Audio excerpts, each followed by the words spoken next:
حضرت یوسف علیہ السلام کا قیدی ساتھی رہا ہونے پر بادشاہ کے سامنے آپ کا تذکرہ کرنا بھول گیا۔ پھر جب بادشاہ کو خواب آیا اور عام درباری اس کی تعبیر سے عاجز آ گئے تو اسے حضرت یوسف علیہ السلام یاد آئے کہ آپ خوابوں کی بہترین تعبیر جانتے ہیں، لہذا وہ بادشاہ کی اجازت سے آپ کے پاس تعبیر پوچھنے کے لیے حاضر ہوا۔ ارشاد باری تعالی ہے، ترجمہ: اور بادشاہ نے کہا کہ میں نے خواب دیکھا ہے، دیکھتا ہوں کہ 7 موٹی گائیں ہیں جن کو 7 دبلی پتلی گائیں کھا رہی ہیں، اور 7 خوشے سبز ہیں اور 7 خشک۔ اے سردارو، اگر تم خواب کی تعبیر بتا سکتے ہو تو میرے خواب کی تعبیر بتاؤ۔ انہوں نے کہا یہ تو پریشان سے خواب ہیں اور ہمیں ایسے خوابوں کی تعبیر نہیں آتی۔ اب وہ شخص جو دونوں قیدیوں میں سے رہائی پا گیا تھا اور جسے مدت کے بعد وہ بات یاد آ گئی، بول اٹھا کہ میں آپ کو اس کی تعبیر لا کر بتلا دیتا ہوں، مجھے جیل خانے جانے کی اجازت دیجیے۔ غرض وہ یوسف کے پاس آیا اور کہنے لگا، اے یوسف، اے بڑے سچے یوسف، ہمیں اس خواب کی تعبیر بتائیے کہ 7 موٹی گائیوں کو 7 دبلی گائیں کھا رہی ہیں اور 7 خوشے سبز ہیں اور 7 سوکھے، تاکہ میں لوگوں کے پاس واپس جا کر تعبیر بتاؤں تاکہ وہ جان لیں۔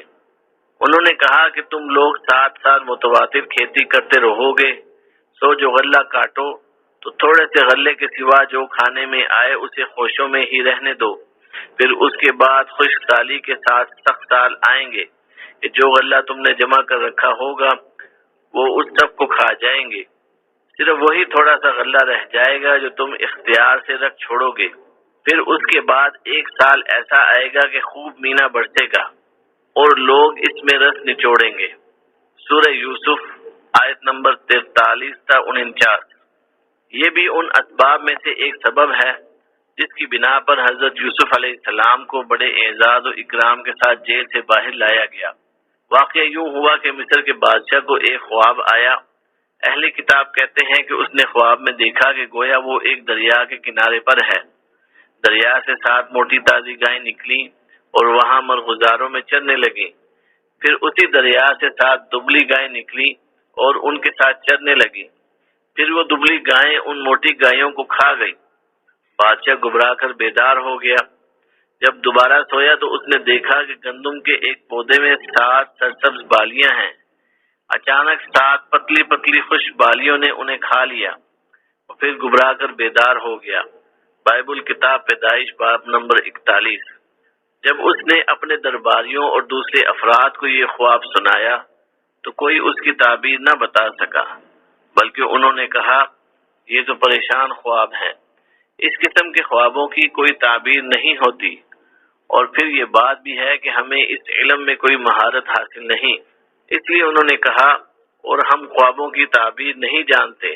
اس وقت قید سے نجات پانے والے ساقی کو یوسف کی بات یاد آئی جو انہوں نے فرمایا تھا کہ بادشاہ کے پاس ان کا تذکرہ کرنا، لیکن اسے اب تک یہ بات بھولی رہی تھی۔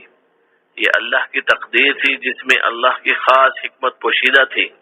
اس نے جب بادشاہ کا خواب سنا اور لوگوں کو اس کی تعبیر سے عاجز دیکھا تو اسے حضرت یوسف علیہ السلام کی بات چیت اور نصیحت یاد آ گئی۔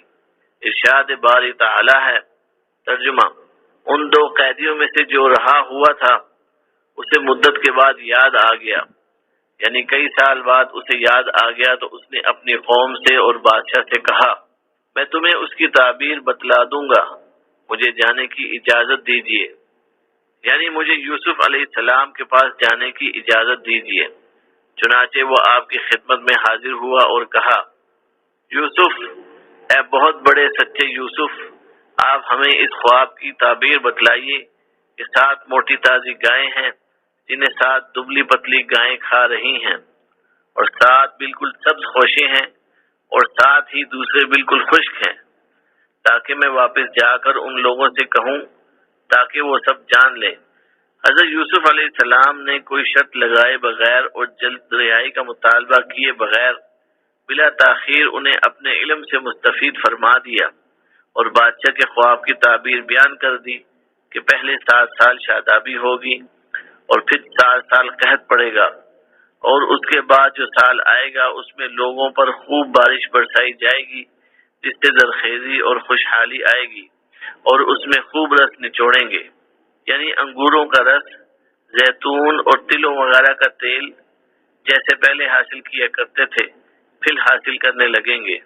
آپ نے انہیں تعبیر بھی بتائی اور اچھی تدبیر بھی سمجھائی، اور دونوں حالتوں یعنی زرخیزی اور قحط کے ایام کے بارے میں ان کی رہنمائی فرمائی کہ ابتدائی سالوں یعنی زرخیزی کے دور میں غلہ خوشوں میں رکھیں، صرف کھانے کی ضرورت کے مطابق دانے نکالیں، اور قحط سالی کے دور میں بیج کم بوئیں، کیونکہ زیادہ امکان یہی ہے کہ کھیت سے بیج کے برابر بھی پیداوار نہ ہوگی۔ اس سے آپ کے علم اور فہم دونوں کے کمال کا پتہ چلتا ہے۔ خواب کی تعبیر معلوم ہونے پر بادشاہ بڑا خوش ہوا اور حضرت یوسف علیہ السلام کو حاضر کرنے کا حکم دیا تاکہ انہیں اپنے خاص وزراء میں شامل کرے، مگر حضرت یوسف علیہ السلام نے اپنی مکمل بے گناہی کا اظہار کروائے بغیر جیل سے باہر آنے سے انکار کر دیا۔ اللہ تعالیٰ نے یہ قصہ بیان کرتے ہوئے فرمایا، ترجمہ: بادشاہ نے حکم دیا کہ یوسف کو میرے پاس لے آؤ۔ جب قاصد ان کے پاس گیا تو انہوں نے کہا کہ اپنے آقا کے پاس لوٹ جا اور اس سے پوچھ کہ ان عورتوں کا کیا حال ہے جنہوں نے اپنے ہاتھ کاٹ ڈالے تھے، بے شک میرا پروردگار ان کے مکر سے خوب واقف ہے۔ بادشاہ نے عورتوں سے پوچھا، بھلا اس وقت کیا ہوا تھا جب تم نے یوسف کو اپنی طرف مائل کرنا چاہا؟ سب بول اٹھی کہ حاشا للہ، ہم نے اس میں کوئی برائی معلوم نہیں کی۔ عزیز کی عورت نے کہا، اب سچی بات ظاہر ہو ہی گئی ہے، اصل یہ ہے کہ میں نے اس کو اپنی طرف مائل کرنا چاہا تھا اور وہ بے شک سچا ہے۔ یوسف نے کہا کہ میں نے یہ بات اس لیے پوچھی ہے کہ عزیز کو یقین ہو جائے کہ میں نے اس کی پیٹھ پیچھے اس کی امانت میں خیانت نہیں کی، اور اللہ خیانت کرنے والوں کے مکر کو راہ نہیں دیتا، اور میں اپنے آپ کو پاک صاف نہیں کہتی، کیونکہ نفس امارہ انسان کو برائی ہی سکھاتا رہتا ہے، مگر یہ کہ میرا رب پروردگار رحم کرے، بے شک میرا پروردگار بخشنے والا مہربان ہے۔ جب بادشاہ کو اچھی طرح معلوم ہو گیا کہ حضرت یوسف علیہ السلام علم وافر، عقل کامل، رائے صائب اور فہم ثاقب سے متصف ہیں، تو اس نے حکم دیا کہ آپ کو اس کے دربار میں حاضر کیا جائے تاکہ آپ کو خاصان دربار میں شامل کیا جائے۔ جب شاہ کا فرستادہ آپ کے پاس یہ پیغام لایا تو آپ نے چاہا کہ ہر ایک کو معلوم ہو جائے کہ آپ کو قید کیا جانا محض ظلم و عدوان تھا، اور جو گناہ آپ کی طرف منسوب کیا گیا وہ سری بہتان تھا۔ تب آپ نے اس سے فرمایا، اپنے مالک یعنی بادشاہ کے پاس واپس جا اور اس سے پوچھ کہ ان عورتوں کا حقیقی واقعہ کیا ہے جنہوں نے اپنے ہاتھ کاٹ لیے تھے، میرا رب ان کے حیلے سے واقف ہے۔ ربی، میرا مالک، آقا سے ایک قول کے مطابق عزیز مراد ہے، یعنی اسے تو معلوم ہے کہ میں اس الزام سے بری ہوں، لہذا بادشاہ سے کہو کہ وہ ان عورتوں سے بھی پوچھے کہ جب انہوں نے مجھے بہکانا چاہا تو میں نے ان کی بات ماننے سے کس قدر سختی سے انکار کیا تھا۔ جب عورتوں سے دریافت کیا گیا تو انہوں نے اصل واقعے کا اعتراف کر لیا اور یہ تسلیم کیا کہ حضرت یوسف علیہ السلام کا کردار بے داغ تھا۔ انہوں نے کہا، معاذ اللہ، ہم نے یوسف میں کوئی برائی نہیں پائی۔ اس وقت عزیز کی بیوی زلیخا بھی بول اٹھی کہ اب تو سچی بات نتھر آئی، یعنی حق واضح ہو گیا ہے اور حق ہی کی پیروی ہونی چاہیے۔ اس نے کہا، میں نے ہی اسے اس کے جی سے ورغلایا تھا اور وہ یقیناً سچوں میں سے ہے، یعنی اس کی یہ بات بالکل سچ ہے کہ وہ بے گناہ ہے۔ اس نے مجھے گناہ کی دعوت نہیں دی بلکہ اسے جھوٹ اور بہتان کی بنیاد پر ظلم و عدوان سے قید کیا گیا تھا۔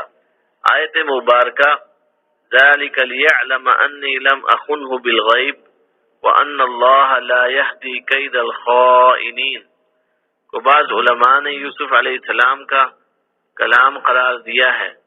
اس صورت میں یہ مطلب ہوگا کہ میں نے یہ تحقیق اس لیے کرائی ہے تاکہ عزیز کو معلوم ہو جائے گا کہ میں نے اس کی غیر موجودگی میں اس کی خیانت نہیں کی تھی، یعنی زلیخا سے ناجائز تعلق قائم نہیں کیا تھا، اور بعض دوسرے علماء اسے زلیخا کا کلام قرار دیتے ہیں۔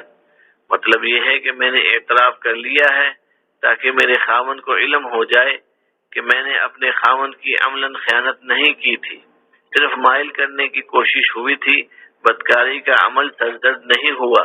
متأخرین علماء میں سے بہت سے حضرات اس دوسرے قول کی تائید کرتے ہیں، لہذا ابن جریر رحمۃ اللہ اور ابن ابی حاتم رحمہ اللہ نے صرف پہلا قول نقل کیا ہے۔ اور میں اپنے نفس کی پاکیزگی بیان نہیں کرتی، بے شک نفس تو برائی پر ابھارنے والا ہی ہے، مگر یہ کہ میرا پروردگار ہی اپنا رحم کرے، یقیناً میرا پالنے والا بڑی بخشش کرنے والا اور بہت مہربانی فرمانے والا ہے۔ پہلی آیت کے بارے میں اختلاف کی بنیاد پر اس آیت کو بھی بعض علماء نے حضرت یوسف کا قول قرار دیا ہے اور بعض نے زلیخا کا۔ زیادہ مناسب اور زیادہ قوی یہی معلوم ہوتا ہے کہ یہ بھی زلیخا کا کلام ہے، واللہ اعلم۔